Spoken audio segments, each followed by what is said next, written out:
The morning sun over Mountain View was soft, but Sundar felt anything but calm. The email on his phone blinked at him like a warning light. His son, Arjun, just 11 years old, had been sent home from school after saying something in class. That disturbed the other students. Sundar placed his phone down and stared out the office window. His assistant knocked and entered, reminding him of his next meeting. He nodded politely, but his mind was elsewhere. He had always taught Arjun to be kind and respectful, to speak honestly, but also gently. What could the boy have said to make the teacher sound so upset? On his way home, Sundar kept replaying the message in his head.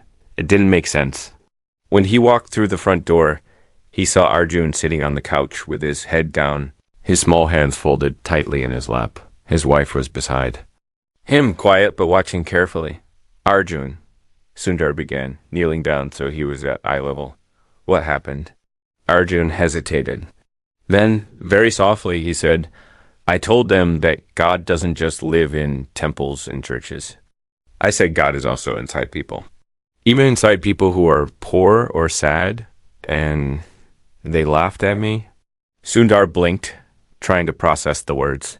He felt something stir in his chest, pride mixed with sadness.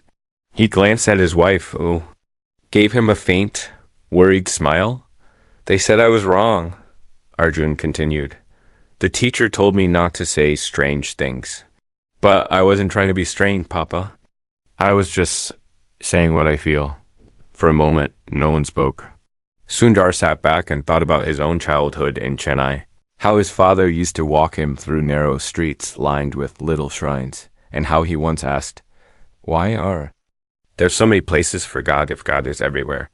Now his son had asked the same question, but in a different way.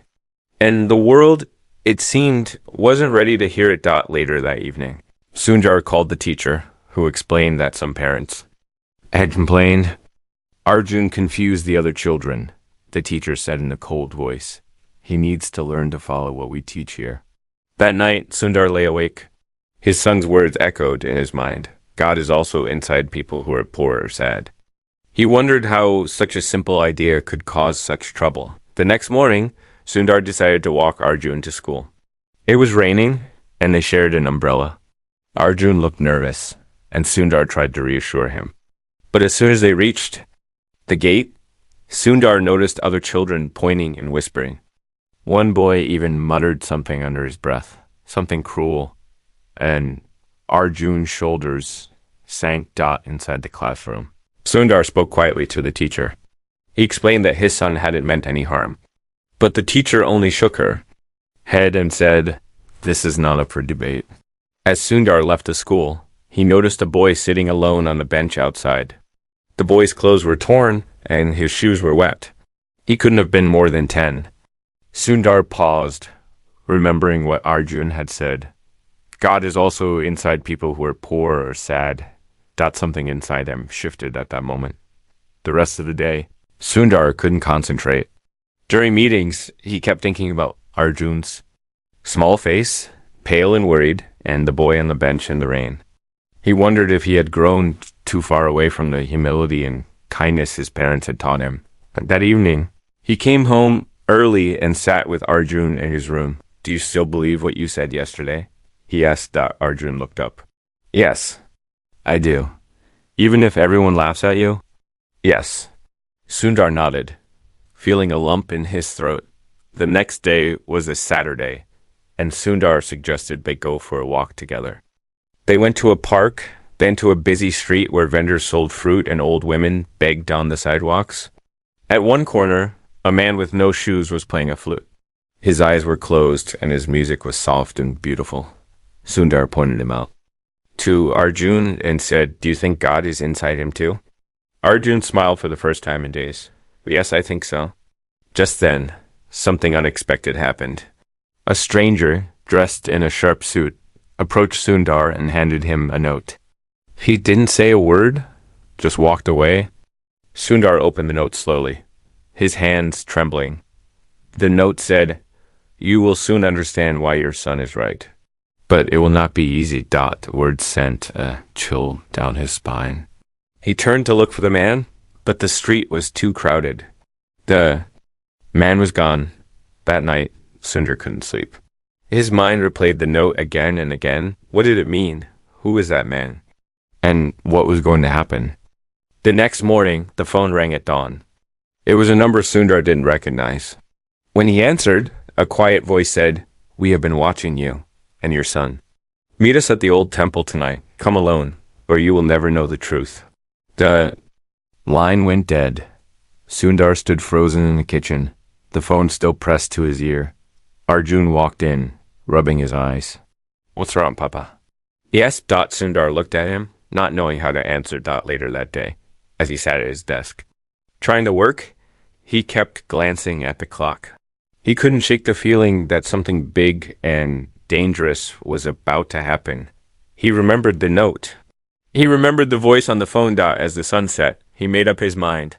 He slipped on his jacket, whispered to his wife that he had to step out for a while, and walked into the night. The streets were quiet, and the old temple stood at the edge of town, shrouded in mist. Its wooden doors were cracked and faded.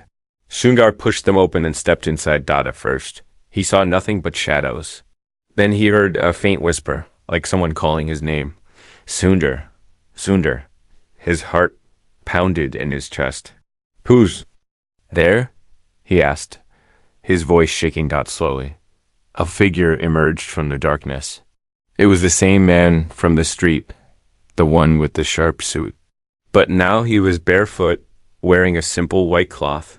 "Your son sees what others cannot," the man said. "But soon you will have to decide if you're ready to see it too." "What are you talking about?" Sundar demanded. The man just smiled, a sad, knowing smile. Then he raised his hand and pointed behind Sundar. Sundar turned around and gasped. The walls of the temple began to glow, and strange symbols appeared, burning like fire. The air grew heavy, and Sundar felt his knees weaken. The man's voice echoed through the room. "This is only the beginning." Just then, Sundar's phone buzzed in his pocket. He pulled it out and saw a text from his wife. "Arjun is gone. He left a note. He says he must show you what God really is."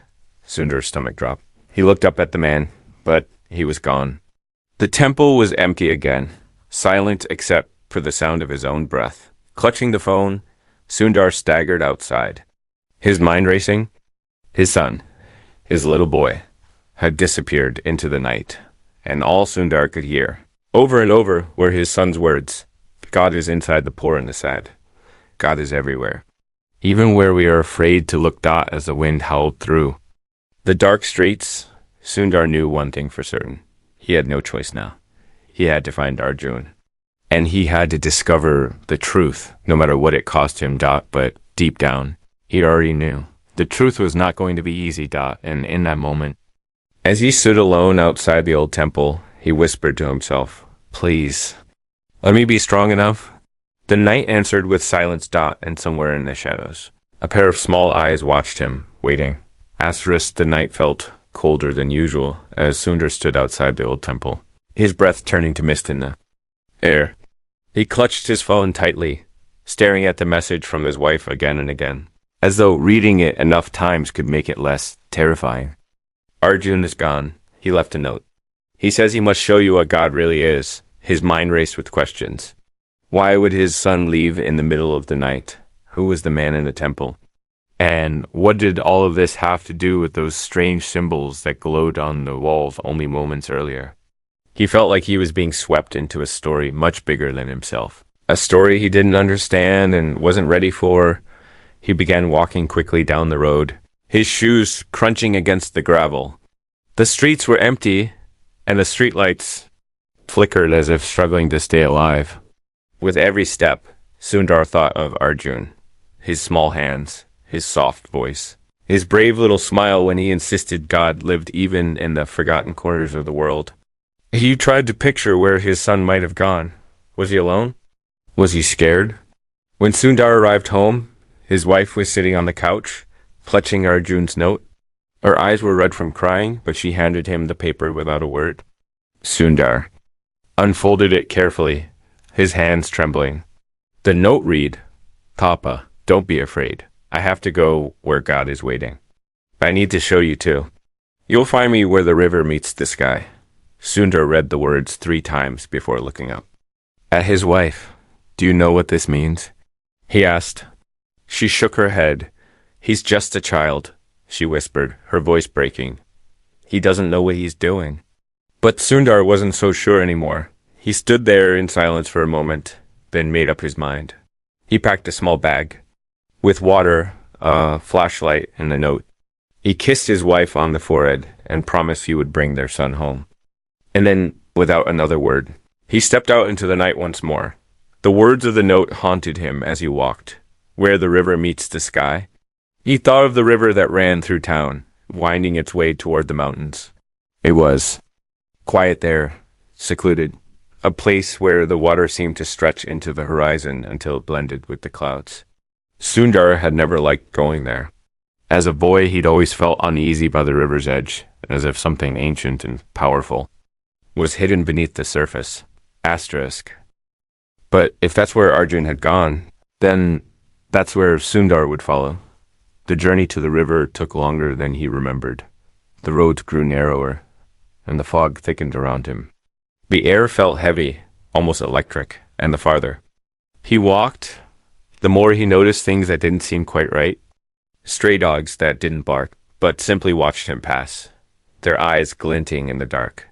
Trees that seemed to whisper when the wind blew. The faint scent of something sweet and unfamiliar hanging in the air when he finally reached the river.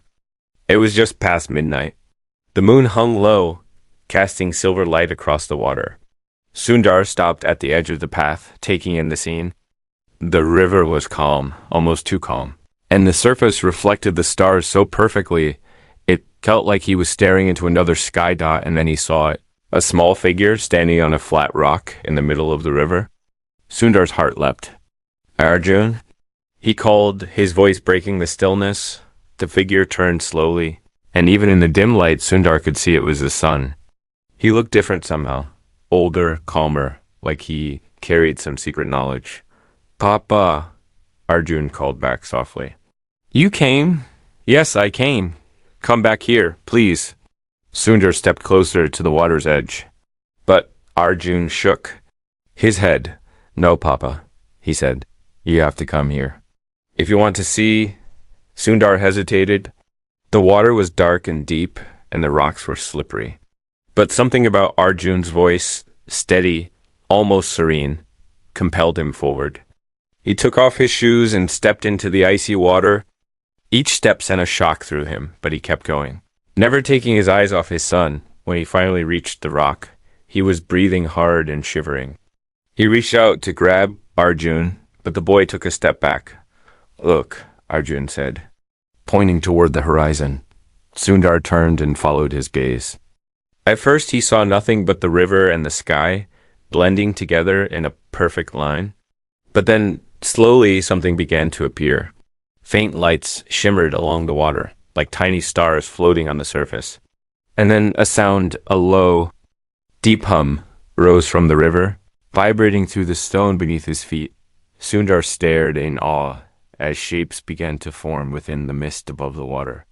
Figures made of light, faint but unmistakable. Men, women, children, all walking silently across the river as though it were solid ground. He could hardly breathe. What is this? Arjun stood beside him now, his small hand slipping into Sundar's. This is what I wanted to show you, he whispered. They're here, all the ones no one sees. Sundar's eyes widened as the glowing figures came closer. He could see their faces now, tired, gentle, full of sorrow and kindness. Some carried baskets of food, others held flowers, and some simply walked with their heads bowed. And then Sundar noticed something even stranger. He recognized them. There was the old man from his childhood who used to sweep the temple steps. The woman who sold fruit at the corner market, always smiling even though her clothes were torn. The boy who used to beg for coins outside his office. Building. They were all here, walking quietly where the river met the sky. How is this possible? Sundar whispered out Arjun's single quotes as grip tightened. Because they are God too, just like I told you. Sundar felt tears sting his eyes. He tried to speak, but no words came. One of the glowing figures, a frail woman with kind eyes, paused and looked directly at Sundar. She reached out a shimmering hand and touched his cheek. Her touch was warm, and suddenly he felt every memory of her kindness flood back. Her laughter when he was a boy. The way she would give him sweets, even when she had little for herself. "We never leave," she said softly, her voice like wind in the trees. He just stopped looking. The figures continued to pass, and Sundar stood frozen, overwhelmed by what he was witnessing. Then Arjun spoke again, his voice firmer now. "But Papa, there's more." He'd pointed downstream, where the river curved out of sight. The hum grew, louder, deeper, almost angry. And from the darkness beyond the bend, a different kind of light began to glow, not warm and gentle, but harsh and cold. Sundar felt a chill run through him. "What's down there?" he asked, Arjun's expression darkened. That's what happens when people forget, when they stop seeing. Sundar stared into the darkness, where shadows began to writhe and twist in the water. The figures walking on the river stopped at the bend, as if afraid to go further. The air turned colder, the mist heavier dot, and then, from the shadows, another figure appeared, taller than the rest, its form sharp and jagged, its eyes glowing red. Sundar instinctively stepped in front of Arjun. "Stay behind me," he said, his voice trembling. The dark figure moved closer, and the warm lights of the other figures seemed to dim in its presence. The river's hum turned into a low growl. The shadow stopped a few feet away, towering over them, its shape constantly shifting, its face impossible to see. "You shouldn't have come here," it hissed. Sundar swallowed hard. "Who are you?" The shadow leaned in closer, its voice like broken glass. "I am what happens when you forget. The poor, when you ignore the sad, when you close your eyes." The words struck Sundar like a blow. He thought of all the times he had walked past people in need, too busy to stop, too afraid to look. He thought of how many times he had chosen silence over kindness. Arjun stepped forward, his small frame unshaken. "But he sees now," he said firmly. "He came." The shadow tilted its head, as though considering this. Then it slowly began to retreat, its edges dissolving into the mist. "Then we will see," it murmured. Before slipping back into the darkness dot, the air grew warmer again.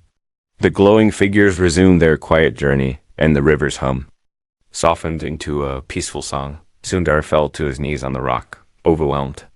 Tears streamed down his face as he finally understood what Arjun had been trying to tell him all along.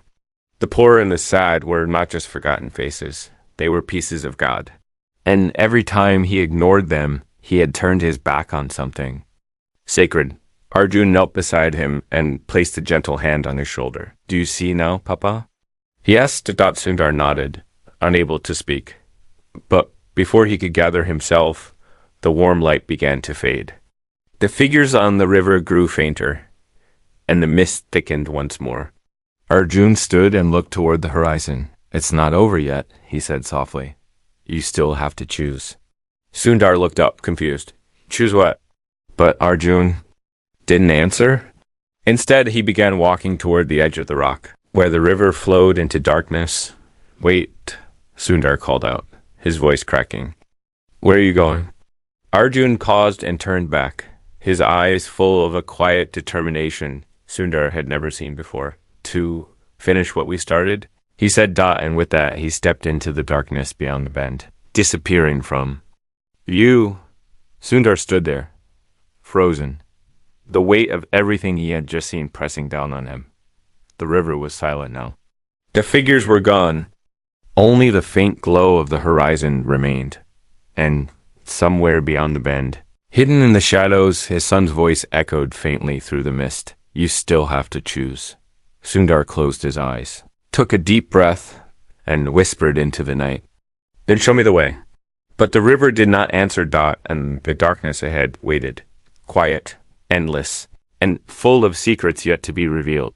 Asterisk the silence after Arjun disappeared. Into the darkness felt heavier than anything Sundar had ever known. He stood alone on the cold stone, The river's surface now still and black as ink, reflecting nothing at all. The faint glow of the figures was gone. The humming sound that once filled the air had faded completely, replaced by a hollow emptiness that seemed to swallow every breath he took. He could still hear his son's words echoing in his head. You still have to choose. But their meaning remained as dark and mysterious as the waters ahead. He stared into the shadows where Arjun had vanished, his body tense with a mix of fear and determination. Every part of him wanted to run after his son, to pull him back into his arms, to take him home where it was warm and safe. But there was something about the way Arjun had looked at him before stepping into the darkness. Calm, certain, almost otherworldly. Sundar realized this was no ordinary journey. If he wanted to find his son and truly understand what he was being shown, he couldn't turn back. He stepped off the rock and into the deeper water, which reached his waist and sent a shock of icy pain through him. He stumbled on the slippery stones beneath his feet, but kept moving forward, his eyes fixed on the shadows beyond the bend. As he waded into the current, he noticed the faintest line of light far ahead, a thin silver thread that seemed to hang in the air just above the water. It was barely visible, but it pulled at him like a promise. The river grew narrower and the banks closer, the trees bending toward the water as though listening to some ancient secret. The darkness thickened, but every few steps, Sundar would catch glimpses of faint shapes in the corners of his vision, small, broken figures crouched. On the banks, their faces hidden in their hands, their bodies shivering as though trapped in endless sorrow. He wanted to stop and help them, but whenever he turned to look directly, they vanished into the mist dot after what felt like hours. The ground beneath his feet changed. The rocks gave way to soft sand, and the current slowed. Sundar stumbled forward until he stood in a wide basin where the river seemed to empty into a vast lake. Here, the water was perfectly still and the air so quiet that his own heartbeat sounded deafening. Then, without warning, a figure stepped onto the shore ahead. It was Arjun, asterisk. But Sundar's relief was short-lived, because this Arjun was different. His son stood tall and straight, his clothes dry and immaculate despite the journey. His eyes glowed faintly, as though lit from within, and his expression was calm but serious, almost stern. Sundar took a hesitant step forward. Arjun, he called softly, his voice breaking. The boy nodded but did not smile. You came this far, he said quietly, but the choice is still yours. Sundar's throat tightened. What choice?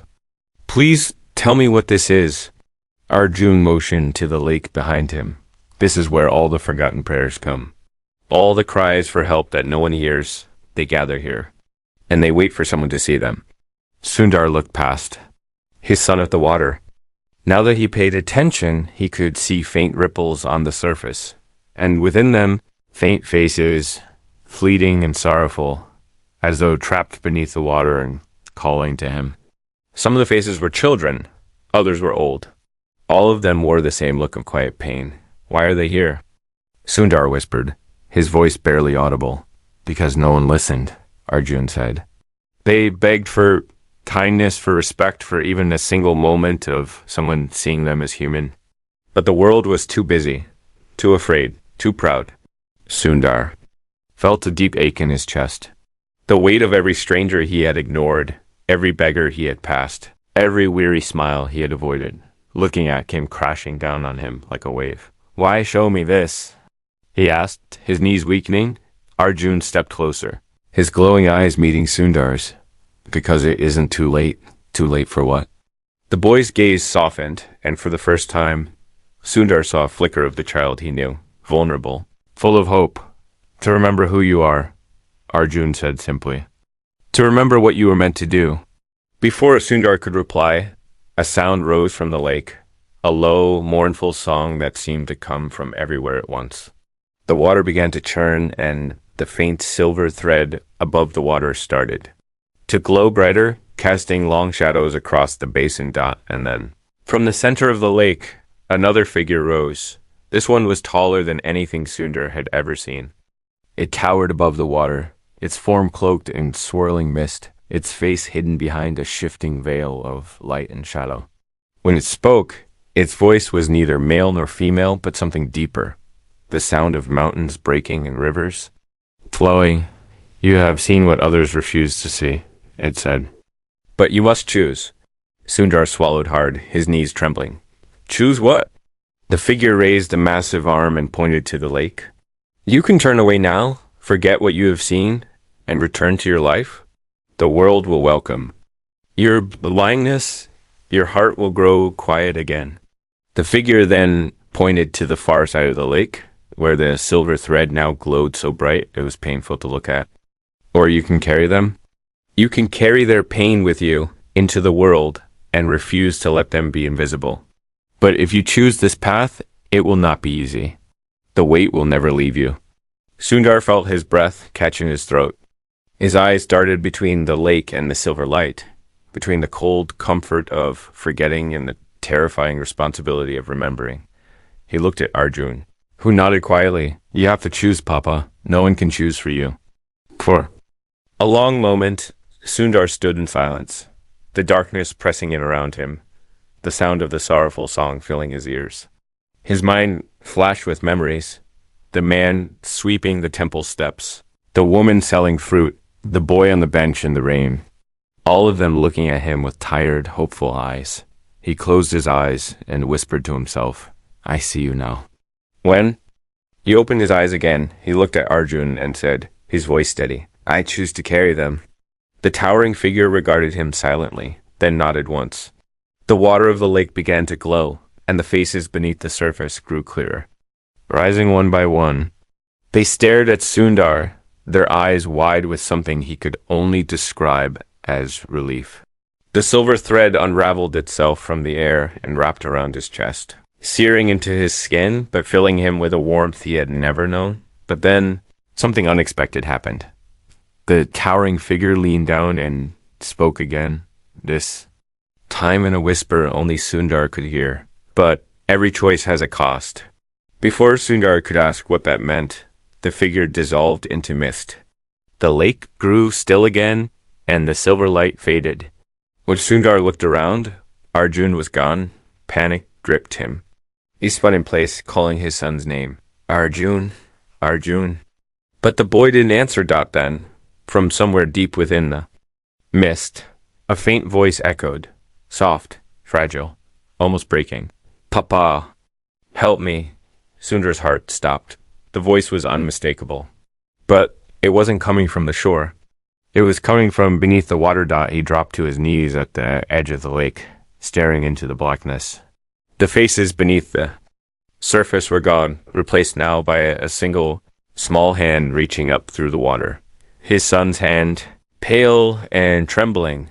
Without a second thought, Sundar plunged into the icy depths.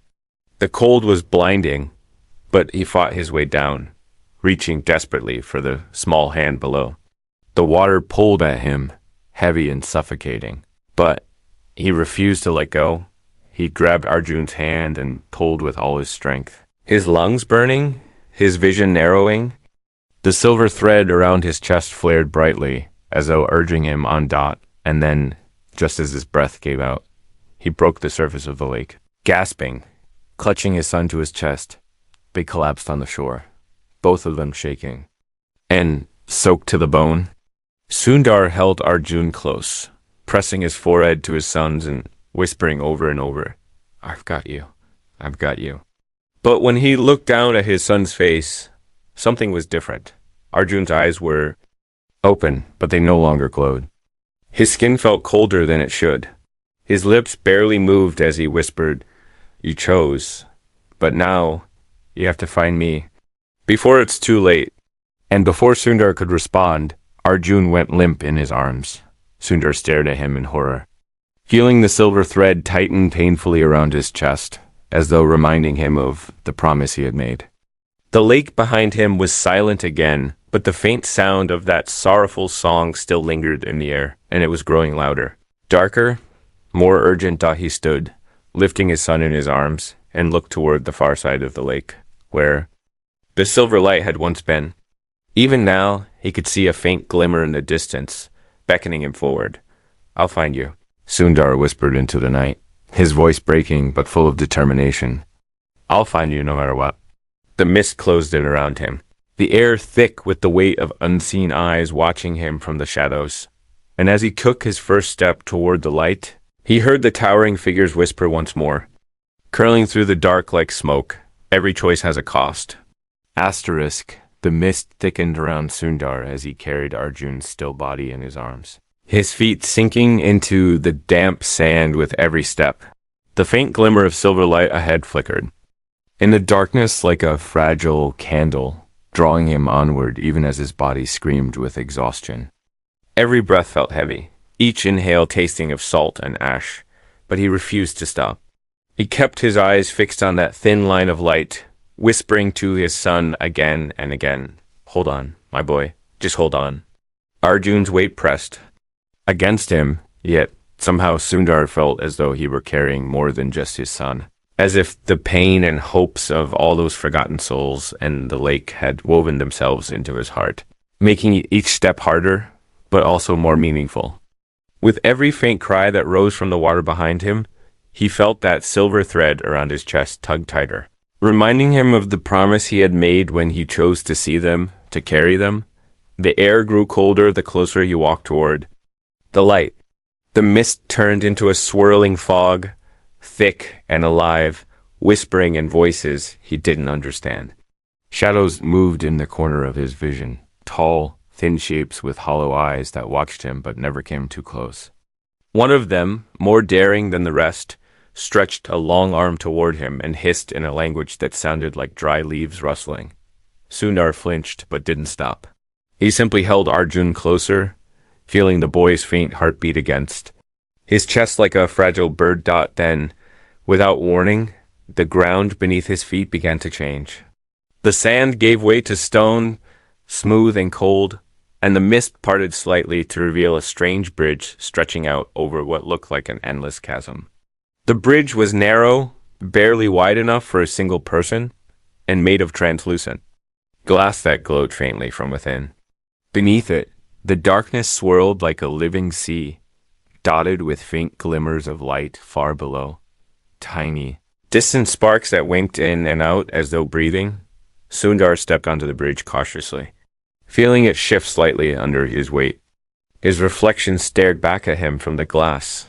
Not the man he remembered seeing in mirrors, but a version of himself that looked older, wearier, his eyes heavy with something that could have been sorrow or wisdom. The silver thread around his chest pulled him forward as he walked. The whispers from the fog behind him grew louder, sharper, until they became words he could finally understand. Turn back. "You have already given enough. You're not strong enough to carry him and them. Both. Leave him here. Go back to your world. Forget this place." The voices dug into his mind, their words wrapping around his thoughts like vines. He slowed, faltering for the first time, his steps growing unsteady. But then he looked down at Arjun, his son's small face, pale but still alive, and he felt something deeper rise inside him, stronger than the fear, louder than the whispers. "No," he said aloud, his voice cracking but firm. "I won't leave him. I won't forget." The whispers shrieked and fell silent, retreating back into the mist. When he reached the middle of the bridge, the light ahead flared suddenly, blinding and sharp. Sundar shielded his eyes and stopped, waiting for it to settle. When he lowered his hand, he saw that the end of the bridge opened into a massive doorway, a perfect circle of silver light carved into the air itself, surrounded by strange symbols that pulsed faintly like a heartbeat. Standing in front of the doorway was the towering figure he had seen earlier, but now it was clearer, its shape more defined. It wore a robe of shimmering shadows, its face still hidden behind a shifting veil of light. The figure raised a hand, and Sundar stopped. "You have come far," it said, its voice low and endless, echoing across the bridge. "You carry more than most can bear?" Sundar tightened his grip on Arjun. "Then let me finish it," he replied. The figure tilted its head, as though amused. "You still do not understand what awaits you beyond this door." Then show me, Sundar said. His voice firm now. The figure lowered its hand, and the symbols around the doorway flared brightly, casting long shadows that danced across the bridge. Beyond this door, the figure began, lies the place where all things are remembered, where no pain is unseen, no kindness unnoticed, no soul truly lost. It is a place of truth, but truth is heavier than you think. Each step you take beyond this point will demand more of you than you have ever given. And once you pass through, you cannot return unchanged. Sundar met the figure's gaze, though he still couldn't see its eyes. Then I'll change. The figure was silent for a long moment, and then it nodded slowly. So be it. The circle of light widened with a sound like rushing wind. Sundar stepped forward, the silver thread around his chest glowing so brightly now, but it felt as though it would burn through him. As he crossed the threshold, he was momentarily blinded by the light. When his vision cleared, he found himself standing in a vast hall. It stretched far beyond what his eyes could see. Its walls made of glass that reflected scenes from lives he didn't recognize, moments of joy and pain, tiny acts of kindness, quiet tragedies.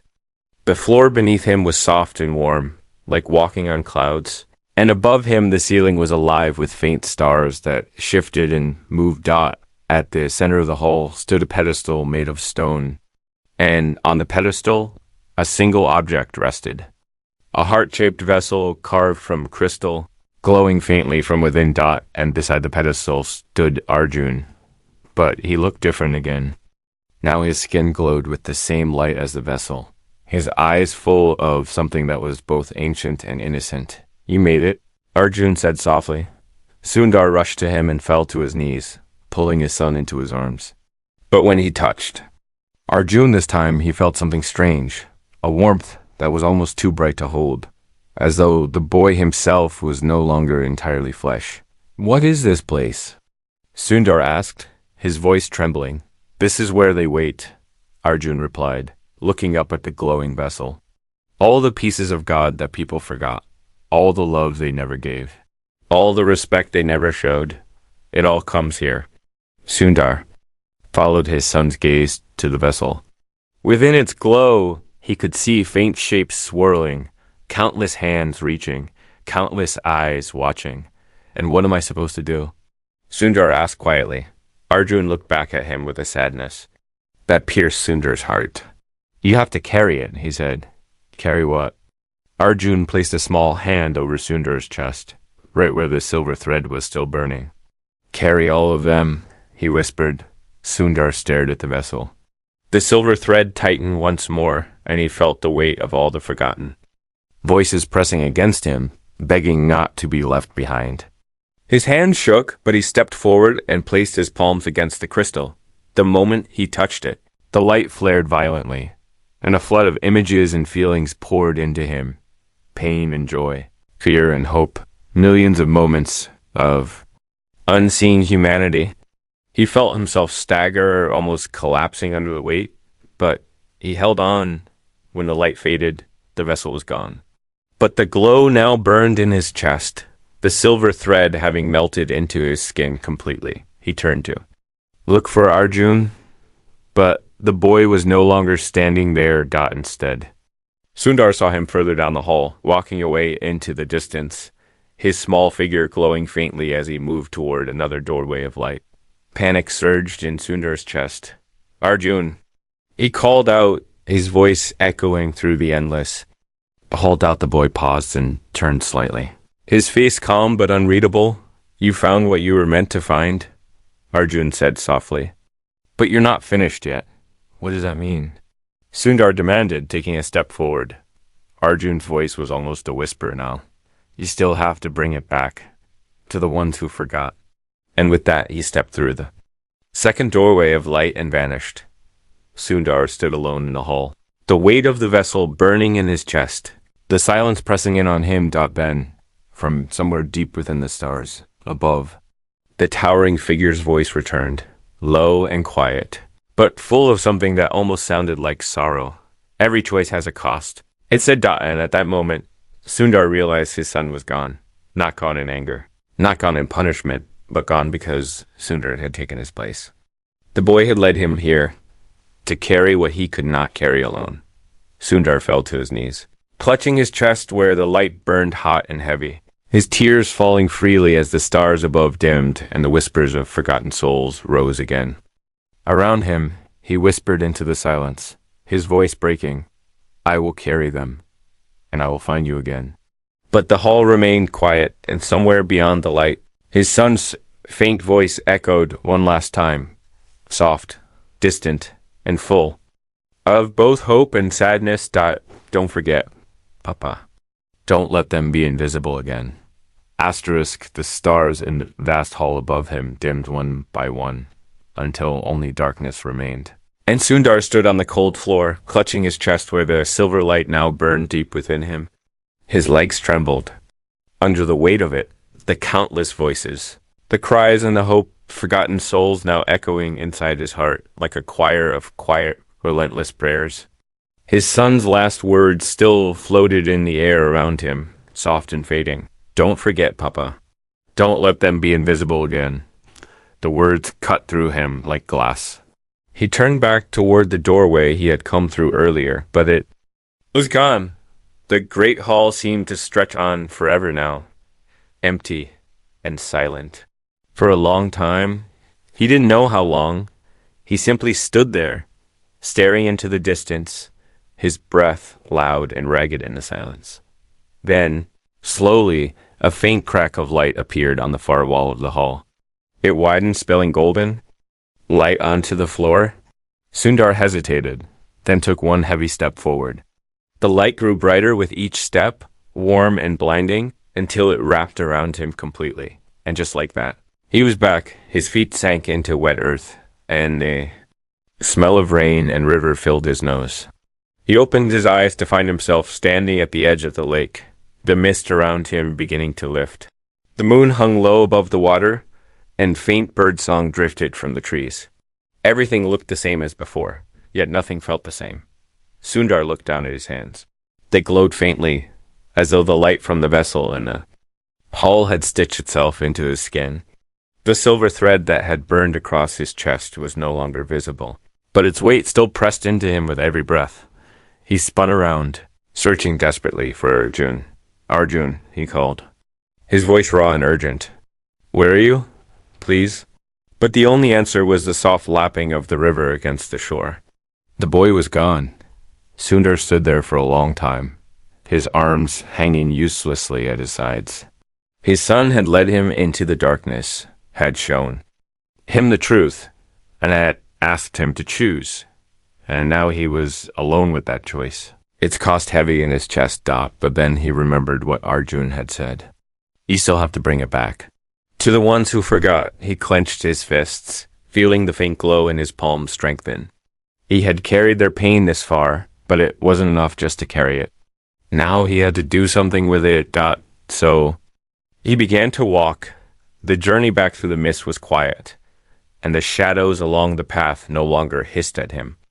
They simply watched, their hollow eyes following him silently as he passed. The whispers had changed too, no longer telling him to turn back, but murmuring something that almost sounded like gratitude, though still heavy with sadness. When he reached the old temple at the edge of town, the doors stood wide open as though waiting for him. The man in the sharp suit, the same figure he had seen on the street days before, stood just inside, leaning casually against the wall, his eyes gleaming in the dim light. "So you chose," the man said without emotion. Sundar stopped. Just inside the doorway, his gaze steady. "Yes." The man straightened, his sharpness softening slightly. "Then the world will be heavier for you now, but it will also be clearer. What do I do?" Sundar asked,